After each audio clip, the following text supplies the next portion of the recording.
Real estate investing is one of the best long-term wealth builders that you can get yourself into, but if you make certain mistakes, it can cost you a lot of money. I've seen it happen. Here are the top real estate investing mistakes by beginner real estate investors that I want you to know. Without further ado, let's dive in.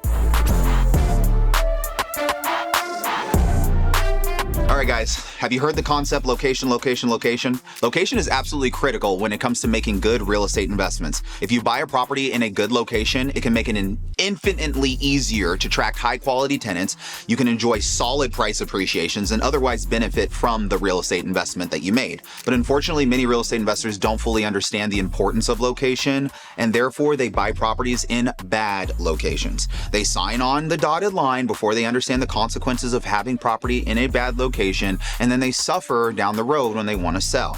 There can be a number of things that can make a location bad from a real estate perspective. Some of these things can include high crime rates, a declining population, or stagnation or declining rent and property prices, environmental hazards, poor school districts, a lack of amenities and services nearby. If your goal is to be a owner of rental properties in desirable locations, that means areas with low crime rate, good school districts, lots of amenities, services like parks and entertainments and venues, then choosing the opposite of this is going to impact your real estate operation. Getting a property in a good location is literally half the battle. Failing to understand the condition of the property. Properties have a wide variety of issues, and if you accidentally buy a property that's in a worse condition than you thought, then it could cost you a fortune. For example, if you buy a 2-bedroom house for $400,000 in, let's just say, Denver, Colorado, and then a month after buying it, you realize that the entire roof has to be replaced, guys, this is a huge problem. Replacing a roof costs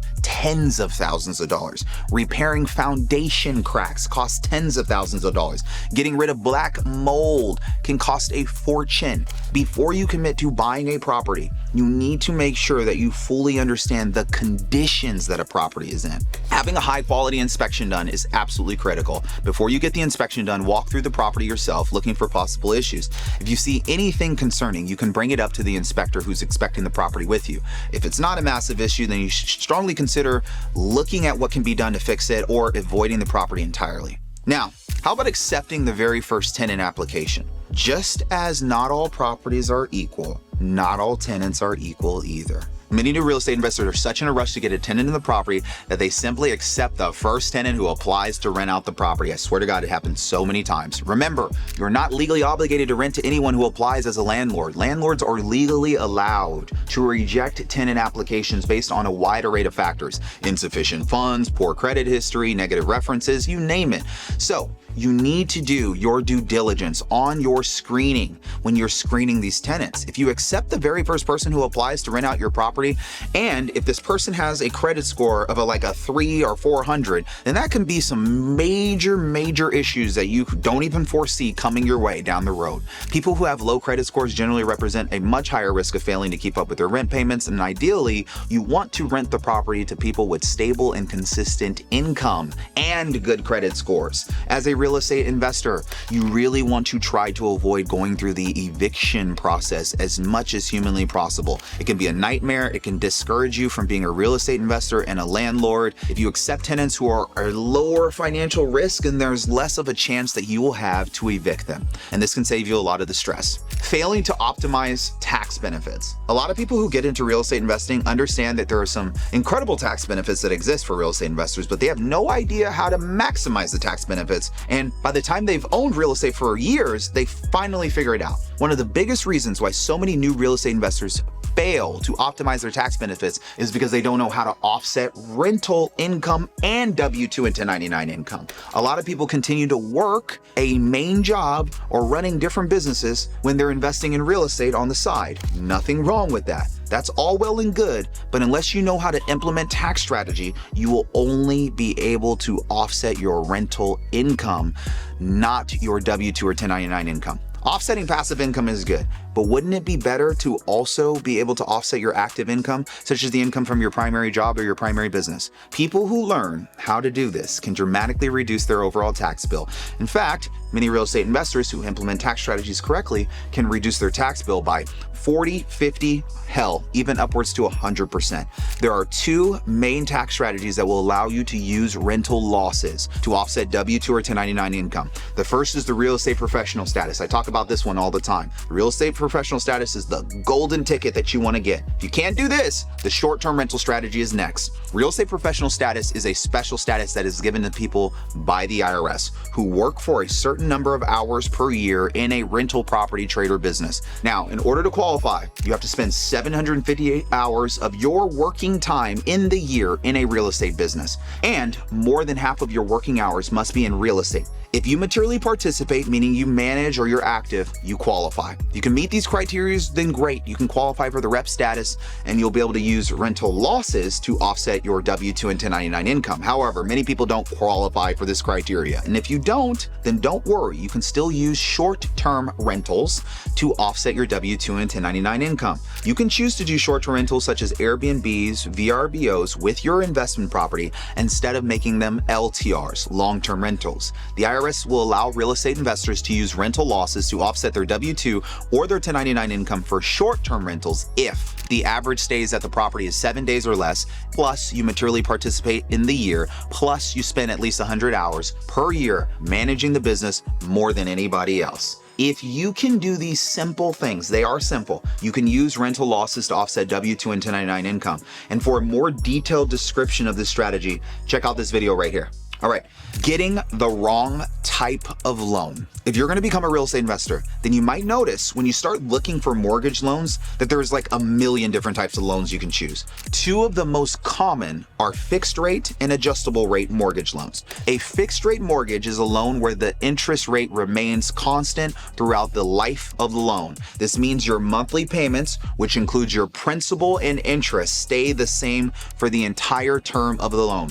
An adjustable rate mortgage, on the other hand, has an interest rate that can change periodically depending on changes in benchmark interest rates or indexes from the US Treasury. For adjustable rate mortgages, the initial rate is usually lower than a fixed rate mortgage, but after an initial period, the rate can adjust at regular intervals, such as annually or every few years. The problem with the adjustable rate mortgages is that some real estate investors do not properly account for the increase in monthly payment sizes that can happen when lower introductory rate expires. As a result, many real estate investors struggle to keep up with their mortgage payments, and the costs can continue to rise over time. This can be a dangerous situation to be in as an investor in real estate. If you want more predictability and stability, I recommend using a fixed mortgage rate, but of course speak to your mortgage lender. If you're going to go with an adjustable rate, just make sure you fully understand what your monthly payments could increase to after the introductory rate expires and plan accordingly. Otherwise, adjustable rates could come back to bite you in the butt and your cash flow. All right, guys, not starting small. A lot of new real estate investors want to come out of the gates buying the most expensive, largest property that they could possibly afford, and I understand why. They're trying to get to financial freedom. They leverage themselves to max and push it as far as they can. There are a few reasons why this is a bad idea. In my opinion, guys, the very first reason is that when you're a brand new real estate investor, you don't really have a complete understanding of all the expenses that might incur. You also don't really know how to be a good landlord yet. So in other words, there's a pretty steep learning curve here, and you're just throwing all your money in one bucket. It's much better to give yourself some financial breathing room while you're getting all this set up for yourself. It's okay to go for larger properties. I don't want to discourage you from that, or multifamily properties down the line. Once you have learned the ropes and once you have more cash flow coming in and you've built up some equity, it's okay to swing for the fences. But in the beginning, it'd be a lot easier to just get a ground ball and get on base. It'd be a lot wiser to go for a property that is comfortable within your budget. That way you won't have to panic in case, I don't know, things come up or there's an extremely large expense or an unfortunate tenant that you might get. You may have some unforeseen repairs. You may have to pay more for advertising than you thought. So play it safe and give yourself some breathing room. All right, guys, let's talk about buying cash flow negative properties. A cash flow negative property is a real estate investment where the expenses of owning and operating the the property exceed the income generated by the property itself. In simple terms, it means that you're going broke with this rental property. It means that the property is losing money each month because the rental income is not enough to cover the cost of the mortgage, the property taxes, the insurance, the maintenance, all the little expenses associated with your property. Some new investors buy cash flow negative properties intentionally because they want tax benefits. Highly encourage you not to do that. Buying cash flow negative properties simply because they're eager to jump into a deal for tax benefits is not the way you do tax planning. If you want to get into the game, there are ways to do it. If you're fired up, I love that. But we're going to do this smart. It's much easier overall when you're getting started to just invest in a cash flow positive property. To tell if a property will be cash flow positive, you need to look at the projected rental income and compare it to the projected monthly expenses, such as your mortgage expenses. If the rental income is higher than the projected expenses, then the property has a high likelihood to cash flow and be a cash flow producing asset. Prioritizing cash flow positive properties can help you get off to a much better start as a real estate investor, as opposed to just prioritizing tax savings. Now, we've made it to the end of this video, and as always, I always take a little bit of time at the end of my videos to try to answer some of the questions that you guys send over to me. This question was asked by the Magic Man 1971 on my benefits of starting an LLC in 2025 video. If you haven't watched that video, I would highly recommend that you guys check that video out. The question was, Karlton, for the home office deduction, most houses, at least from what I can see, do not include garage space into the overall livable space. What if the garage is used for the home-based business, woodworking, etc.? Love this. If you are using a garage space and it is not being used to house a car, then that is your space for business. I am totally fine with you using your garage space and making it your home office. Maybe you even have a section in your garage that's specifically set up exclusively and regularly used for business. If you are taking the actual expense method, then you'll be able to deduct all the actual expenses associated with you conducting and running that home office, which includes the woodwork and some of the renovations that you put into your home office. I hope this helps you. If you want to get access to more tax strategies, and if you like my channel, you can go ahead and follow and subscribe, and I look forward to seeing you on the next video. Cheers.